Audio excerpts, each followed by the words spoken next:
سڵاوێکی دووبارە بینەرانی خۆشەویست، هەر وەک ئاگادارن ڕۆژی 22 خەرمانان مەحسا ئەمینی تەمەن 22 ساڵ و خەڵکی شاری سەخست بە بیانووی بێحەجابی لەلایەن هێزەکانی گەشتی ئەرشادی تارانەوە درایە بەر ئەشکەنجە و لێزان کە بەهۆیەوە تووشی جەڵتەی مێشک بوو و پاش چەند ڕۆژ چارەسەری پزیشکی لە نەخۆشخانەیە کەسرای تەران بەهۆی سەختی برینەکانیەوە گیانی لێدەستا. بۆ زیانیاری زیاتر لەم بارەوە داوامان کردووە لە هاوڕێی سعید ئەمانی ئەنجامی کۆمیتەی ناوەندی کە بێت و لە ئێستدیۆ حاضر بێت و وەڵام بە چەند پرسیارێکمان باسەوە. هاوڕێ سعید سڵاو لێ بێت و دوایین زانیاریەکان لەبارەی مەحسا ئەمینیەوە دەکرێت بۆمان باسکەین. گەڕای سڵاو بۆ بەڕێزت وە بۆ هاوکارانت و گەڕای سەرخۆشی لە بنەماڵەی گیانبەختکردو و مەحسا ئەمینی و خەڵکی کوردستان و سراسەری ئێران بە تایبەتی. ئاخرین گۆڕانکاریەکان یا ڕووداوەکانی دوای مەرگی مەحسا ئەوەیە جەریانی فەوتی مەحسا لە زۆر ڕوانگەوە باس کراوە، ئێمە نەچینەوە سەر ئەوە، بەڵام هەمومان دەزانین کە مەحسا بەدەستی جەنایەتکارانی کۆماری ئیسلامی گیانی بەخت کرد و بە شێوەیەکی زۆر ناجوا مێرانە ئەشکەنجە درا و دواتریش لە بیمارستان گیانی بەخت کرد. قەرار بوو ینی لێمە لێرەوە دەست پێ بکەین، قەرار بوو تەرمی مەحسا بێنەوە سنە و لە شاری سنەوە کە خەڵکێکی زۆر خۆیان ئامادە کرد بوو بۆ پێشوازی لە پەیکەری مەحسا. کۆماری ئیسلامی کە زانی وەزعەکە ناتەواوە و ناتوانێت ئەو خەڵکە کۆنتترۆلکە خەڵکی فریودا بە هێلیکۆپتێر جەنازەکان هێناوە تەورێز و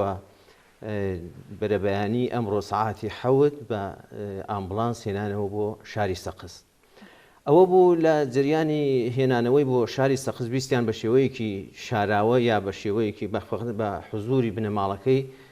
جەنازەکەی تەسلیم بە خاک بکەن کە بنەماڵەکەی خۆراگریان کردووە نیان هێشت جەنازەکە لە ئامبولانس بێتە خوارێت تاوکەوەی کە خەڵکێکی زۆر لە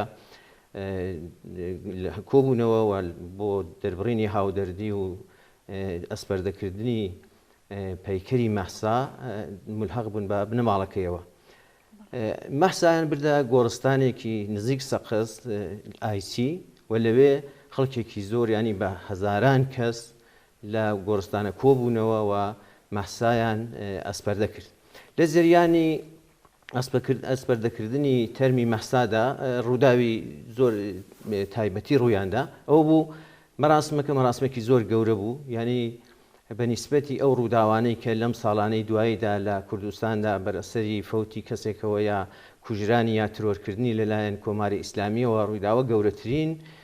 کۆبوونەوەی جەماوەری بوو کە ئەمە خۆی دەتوانێت خاڵێکی بەهێز بێت لە بزوتنەوەی شۆڕژێرانی کوردستانداوە لە ڕووداوەکانی ئەم دواییەدا کە لە کوردستاندا ڕوویداوە. جیالەوە ویستیان بە شێوەیەکی سونەتی ئەسپەردەیکەن مەراسمی مەسەبی بۆ بگرن و چەندین مەلایەن هێنا کە تەڵقینی دابدەن. ئەوە بوو کە خەڵک وێرای شوعاردان و دەربڕینی ناڕەزایەتی و نفرەت و ئینزیزاری خۆیان ڕوو بە دەسەڵاتدارانی کۆماری ئیسلامی و لە عینی حاڵیشدا نیان هێشت کە تەڵقین دابدرێت. وان پێیان وابوو دەیان کورد شەهید تەڵقینی ناوێت، پێیان وابوو ئەم کەسە کەسێکە کە زۆر بێتاوانانە گیانی لە دەستداوە و بەم شێوەیەش ئەم مەراسمەشیان هەڵوەشاندەوە، ینی چەندین مەلایەن کە هێنابوو ویستیان تەڵقینی بدەن خەڵک ئەوەشی نەهێشت، بەڕکە بە دروشمدان مەرگ بۆ دیکتاتۆر و دەربڕینی ناڕەزایەتی بە دژی کۆماری ئیسلامی بەرەو ڕووی هەموو ئەو کردەوانە بوونەوە. ئەوەی کە تایبەت بوو کۆماری ئیسلامی نەیتوانی زۆر دخالت بکە لە کاروباری ئەسپەردەکردنیدا و ئەمە دەتوانین وەکو خاڵێکی بەهێز لە کۆبوونەوەی ئەمڕۆدا چاوی لێ بکەین و ببێتە سەرمەشق بۆ داهاتوو کە ئەگەر جەماوەر یەک بگرێت ئەم قین و تووڕەیەی کە بەنیسبەتی مەرگی مەحساوە لە کۆمەلگادا بوونی بوو بکرێتە هێزێکی ڕێکخراو، نە کۆماری ئیسلامی هیچ هێزێک ناتوانێت بەرەنگاری بێتەوە کە ئەمڕۆ لانی کەم نمونەیەکی بچووکیمان لە ئەسپەردەکردنی پەیکەری مەحسادا لەسەر لە گۆڕستانی ئایسی سەقست بینی. بەڵێ هاوڕێ سعید، کۆمیتەی ناوەندی کۆمەڵە بانگەوازێکی ڕوو بە خەڵکی کوردستان بۆ مانگرتنی گشتی بۆ ڕۆژی دووشەمە بڵاو کردوێتەوە. ئێوە بۆ خۆتان قسەتان ڕوو بە خەڵکی کوردستان و سەبارەت بە ئەم بانگەوازە بۆمان باسکەنەوە. لە پرسیارەکەی پێشوودا هەر لە رابطە لەگەڵ ئاخرین گۆڕانکاریەکاندا ئەوە بوو خەڵک وەختێک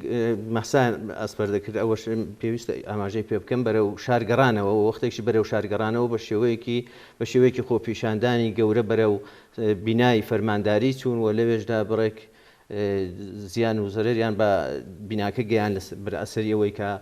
قینیان هەستا بوو تووڕە بوون و ئەوەنە بەڵام هەر حاڵ کارێکیان کرد کە خەڵکێکی زۆر لە نێو شاردا لەگەڵیان کەوتن و ناڕزایەتی خۆیان بە دژی کردەوەکانی زم و کۆماری ئیسلامی و بە تایبەتیش گیانبەختکردنی مەحساکە بە شێوەیەکی زۆر ناجوامێرانە گیانی بەخت کرد بوو دەربڕی لەگەڵ ئەوەشدا هێزەکانی کۆماری ئیسلامی بەرەنگاریان بوونەوە تەقیان لێکردن لە زەریانی ئەم تەقەکردنەدا تا ئەو جێگایی کە بە ئاخرین هەواڵەکان دەگەڕێتەوە 16 بۆ سیلانی کەم 13 کەس بریندار بوون و دەنگۆی گیان لە دەستدانی کەسێکی شەیە. لە رابطە لەگەڵ بانگەوازی کۆمەڵە بۆ مانگرتن لە کوردستان دیارە کۆمەڵە و ئەحزابی دیکەش مانگرتنێکی گشتیان بۆ ڕۆژی دووشەممە ڕاگەیاندووە و چاوەڕوانیان لە خەڵک ئەوەیە کە بە پیر ئەم بانگەوازەوە بێن و بە شێوەیەکی یەکدەست داوا لە تەواوی چین و توێژەکانی کۆمەلگا کراوە کە لەم مانگرتنەدا بەشداری بکەن ئەگە کرێکار نەچنە سەرکار ئەگەر بازاڕی دوکارەکانیان نەکەنەوە ئەگە خەڵکی دیکەی خەریکاری ئازادن ئەو ڕۆژە نەچنە سەرکارەوە بتەواوەتی لە ماڵەکاندا بمێنەوە بۆ ئەوی پەیامێکی مەحکەم بە شێوەیەکی یەکدەنگ بدرێ بە گوێی دوژمنانی خەڵکدا کە دەسەڵاتدارانی کۆماری ئیسلامین. لەگەڵ ئەوەشدا ئێمە داوامان لە تەواوی خەڵکی کوردستان و دۆست و لایەنگرانی کۆمەڵە ئەوەیەکە بە هەر شێوەیەکی بۆیان دەکرێت کەس و کاریان خزمەکانیان ئەو کەسانی کە تەماسیان لەگەڵیان هەیە هان بدەن پیان بڵند کە لەو ڕۆژەدا نەستنە سەرکار بۆ ئەوەی کە مانگرتنێکی گشتی و یەکدەنگ لە کوردستاندا بەڕێوە بچێت و دەنگی ناڕزایەتی خەڵک بە شێوەیەکی زۆر بەرز هەم بە جیهانیان بگات و هەم بە کۆماری ئیسلامی. لەگەڵ ئەوەشدا ئێمە ئێستا کە دەبینین شاری سەقز بە شێوەیەکی گشتی میلیتاریزە کراوە لەلایەن کۆماری ئیسلامیەوە نیروی ویژەی تێڕژاوە و مەجموعەیەکی دڵنیان کە مەجموعەیەکی زیاتر لەو ئامارێک کە ڕاگەیەندراوە خەڵک بریندار هەیە شار لە ماڵەکاندا بن بۆیە هەر لێرە شەوەی مەداوە لە هەموو دکتور و پەرستار و ئەو کەسانی کە لە بواری بێهداشت و پزیشکیدا کار دەکەن بە یارمەتی ئەو کەسانەوە بچن ئەگەر لە ماڵەکاندان دەرمانیان بکەن ئەگەر لە شوێنی دیکە براونەتە بیمارستانەکان بە گەرموگوڕی بەدەمیانەوە بچن وە هاوکاریەکی زۆر دڵسۆزانیان بکەن کە ئەمە ئینتیزاری کۆمەڵەیە لەو هاوکارە پزیشکانە لەو کەسانی کە لە